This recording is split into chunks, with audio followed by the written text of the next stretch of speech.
El Señor esté con vosotros. Lectura del Santo Evangelio según San Juan. Al anochecer de aquel día, el primero de la semana, estaban los discípulos en una casa con las puertas cerradas por miedo a los judíos. Y en esto entró Jesús, se puso en medio y les dijo: «Paz a vosotros». Y diciendo esto, les enseñó las manos y el costado. Y los discípulos se llenaron de alegría al ver al Señor. Jesús repitió: «Paz a vosotros. Como el Padre me ha enviado, así también os envío yo». Y dicho esto, sopló sobre ellos y les dijo: «Recibid el Espíritu Santo. A quienes les perdonéis los pecados, les quedan perdonados. A quienes se los retengáis, les quedan retenidos». Tomás, uno de los 12, llamado el Mellizo, no estaba con ellos cuando vino Jesús. Y los otros discípulos le decían: «Hemos visto al Señor». Pero él les contestó: «Si no veo en sus manos la señal de los clavos, si no meto el dedo en el agujero de los clavos y no meto la mano en su costado, no lo creo». A los 8 días estaban otra vez dentro los discípulos y Tomás con ellos. Llegó Jesús, estando cerradas las puertas, se puso en medio y dijo: «Paz a vosotros». Luego dijo a Tomás: «Trae tu dedo, aquí tienes mis manos. Trae tu mano y métela en mi costado. Y no seas incrédulo, sino creyente». Contestó Tomás: «Señor mío y Dios mío». Jesús le dijo: «Porque me has visto, ¿has creído? Bienaventurados los que crean sin haber visto». Muchos otros signos que no están escritos en este libro hizo Jesús a la vista de los discípulos. Estos han sido escritos para que creáis que Jesús es el Mesías, el Hijo de Dios, y para que creyendo tengáis vida en su nombre. Palabra del Señor.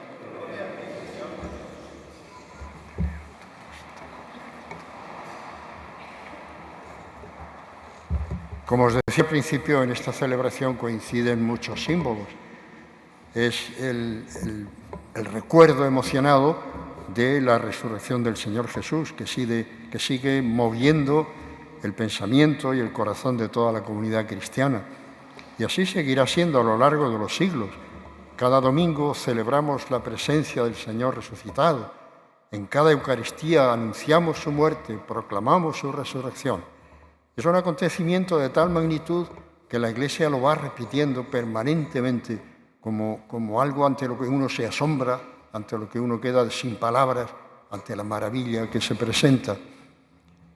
El Papa San Juan Pablo II quiso poner en práctica lo que su paisana Santa Faustina Kowalska contaba que había recibido del Señor, el encargo que el Señor le hizo, que fue el promover en toda la comunidad cristiana y en todo el mundo el sentimiento de la misericordia de Dios, el Dios que se compadece del sufrimiento humano. Eso significa la palabra misericordia, el corazón que se apiada de la miseria del otro. Dios se nos vuelca, se nos entrega y quiere que nosotros participemos de ese sentimiento de misericordia. Ese fue el origen de esta celebración. Coincide con el relato de estas apariciones del Señor Jesús. Y mirando una cosa y otra, he visto como hay una especie de enlace entre las dos celebraciones. La primera gran misericordia que hace Dios con nosotros es el hecho mismo de la resurrección. Si no hay resurrección, somos seres condenados a vivir una vida pues más o menos decente, más o menos humana, pero condenada a la extinción, a la desaparición. El hecho de que Jesús haya resucitado nos está diciendo que hay una posibilidad nueva, hay una vida que trasciende a esta otra vida que vivimos ahora, nos está mostrando un camino nuevo. Pero es que además, como ha recordado el apóstol San Pablo, la resurrección de Cristo no es algo que le afecta a Él, es algo que nos afecta a todos y a cada uno de nosotros. Él insistía una y otra vez que si estamos unidos a Cristo por el bautismo, estamos unidos a su muerte. Del mismo modo que Cristo murió y resucitó, nosotros morimos y resucitamos. Es decir, este acontecimiento es algo que nos afecta a todos y a cada uno de nosotros. Nos está diciendo que nuestra vida tiene sentido. Sea lo que nos pase en este mundo material en el que vivimos, la continuación es lo que da auténtico sentido a nuestra vida. El encuentro con la plenitud en la casa de nuestro Padre. El solo hecho de la resurrección ya es un signo de misericordia. Pero luego ese sentimiento de Dios con nosotros, ese sentimiento de misericordia, se va manifestando de muchas maneras. En el relato de hoy veis cómo el Señor se aparece a sus discípulos y les deja un encargo, el encargo de ir a anunciar el Evangelio y de ir anunciándolo perdonando los pecados. Curiosamente, en esa primera aparición no está Tomás. Se ha convertido en la figura del incrédulo, el que no acepta la resurrección del Señor. Y es que si os fijáis, el ambiente que hay en la comunidad cristiana en aquel momento es un ambiente de incredulidad por una parte y de miedo por otra. Nos dicen los Hechos de los Apóstoles que los apóstoles, el grupo de los discípulos, no se creyó la resurrección del Señor. Vino María Magdalena, que había visto el sepulcro vacío, a decirles que el Señor no estaba y no la creyeron. Pero es que luego vinieron las otras mujeres, vinieron aquellos dos que iban caminando hacia Emaús, contando que se habían encontrado con el Señor y tampoco los creyeron. Es que cuesta muchísimo aceptar que después de la muerte la vida continúa. Eso no tenemos más que mirarnos a nosotros mismos y darnos cuenta del trabajo que nos cuesta entender que cuando alguien muere no ha muerto definitivamente, sino que su vida continúa. Esto cuesta. Pero además, la situación en la que está aquella gente es una situación de miedo. Hemos escuchado el relato de San Juan, que estaba allí, y nos dice que estaban encerrados en una casa por miedo a los judíos. Tenían miedo de que a ellos les pasara exactamente lo mismo que le había pasado a su maestro. Estaban también condenados por ser discípulos de aquel perjuro que decían los sumos sacerdotes. Porque tienen miedo, se esconden. Y lo bueno del asunto es que Jesús se presenta en medio de ellos y lo primero que les trae es la paz. Es decir, la ruptura del miedo, la ruptura de la desconfianza. Les trae la paz al corazón, la paz con vosotros. Ahí tenéis otro gesto de misericordia. Pero hay otro que a mí me llama mucho la atención, y es que Tomás no está presente. Y Jesús, a los 8 días, se presenta otra vez a los discípulos y se va directamente a Tomás. Tomás mete el dedo en el agujero de los clavos, mete la mano en la llaga del costado y no seas incrédulo sino creyente. Fijaos el detalle. Jesús que busca directamente a aquel que no ha podido entender la resurrección, a aquel que pide la justificación física de que Cristo ha resucitado. Jesús se va directamente a él. Detalle de misericordia del Señor Jesús. Para Él no somos anónimos. Ninguno de nosotros es alguien desconocido. Él nos conoce. Sabe quiénes somos, sabe cuáles son nuestras dificultades, nuestras limitaciones, sabe cuáles son nuestras ilusiones, nuestros deseos. El Señor nos conoce personalmente a cada uno de nosotros. Signo de misericordia del Señor resucitado, dirigirse a Tomás y dirigirse a cada uno de nosotros. Hay una frase que a mí me impacta especialmente, porque me has visto, has creído, Tomás. Dichosos los que crean sin haber visto. ¿Me permitís una confidencia personal? Muchas veces en la misa, en el momento de la consagración, cuando digo esto es mi cuerpo, y yo sé, porque la fe me lo dice, que allí está el Señor Jesús, real y verdaderamente presente, ¿cuántas veces le digo, déjame que te vea? Sigo viendo el mismo trozo de pan antes de la consagración y después de la consagración, pero yo sé que tú estás ahí. ¿Por qué no dejas que te vea un poquito?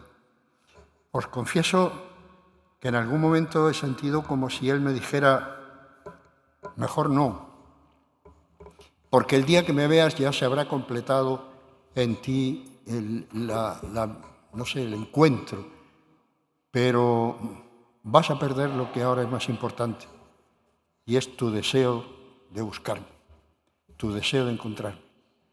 El día que me veas ya no tendrás el deseo de encontrarme. Lo que te mantiene ahora en vida y con fuerza es ese deseo de encontrarte conmigo. No sé, quizá para vosotros también sea una manera de entenderlo. El Señor nos dice, felices vosotros que todavía no veis. ¿Por qué eso os mantiene en tensión? ¿Por qué eso os mantiene con fuerza para seguir caminando? Hemos escuchado en la primera lectura cómo vivían aquellas primeras comunidades de cristianos. Ellos no habían visto al Señor, lo habían visto los discípulos, los apóstoles, pero la comunidad cristiana primitiva no llegó a ver al Señor directamente.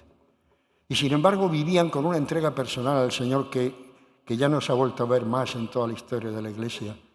Lo tenían todo en común, entre ellos no había pobres, se comunicaban unos a otros las riquezas, tanto materiales como espirituales que tenían, se reunían a celebrar la presencia de su Señor. Felices los que crean sin haber visto. Y ahí estáis vosotros, y ahí estoy yo.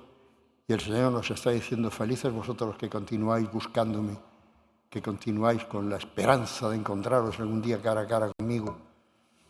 Esta es la misericordia del Señor que se va haciendo presente en nuestra vida, pero inmediatamente nos pide que reaccionemos de la misma manera.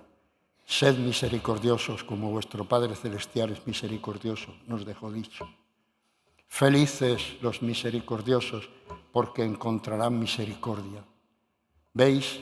El Señor nos ha dejado a nosotros el encargo de ser los que consuelan al mundo. La miseria en el corazón del cristiano es una llamada a la ayuda, al consuelo. Y nos dejó un último encargo que estremece. Yo a veces lo pienso y me da un cierto repelús. Cuando el Señor sopla sobre ellos es el aliento de Dios, el ruaj de la Biblia, el Espíritu Santo. Les sopla y les dice, recibid el Espíritu Santo. A quienes perdonéis los pecados les quedan perdonados. Nos ha dejado nada menos que la facultad de perdonar la ofensa hecha a Dios, desde la mentirijilla de andar por casa hasta el asesinato más sádico. Si te arrepientes de verdad, si sientes que tienes que volver a Dios, la comunidad te perdona. La comunidad cristiana, nosotros, pobrecicos de nosotros, capaces de rehacer el corazón humano roto por el pecado. Esto es lo que el Señor nos deja. Esta es la misericordia de la que nos habla la celebración de hoy. Ya veis que cuando lo miramos despacio y lo tomamos en serio, estamos manejando algo que es capaz de transformar el corazón del mundo. Pidámosle al Señor que nos dé a nosotros la capacidad de transformar nuestro propio corazón, para que así en cada circunstancia seamos testigos de ese amor inmenso, de esa misericordia que Él ha mostrado con nosotros. Nos ponemos de pie y confesamos la fe. Creo en Dios,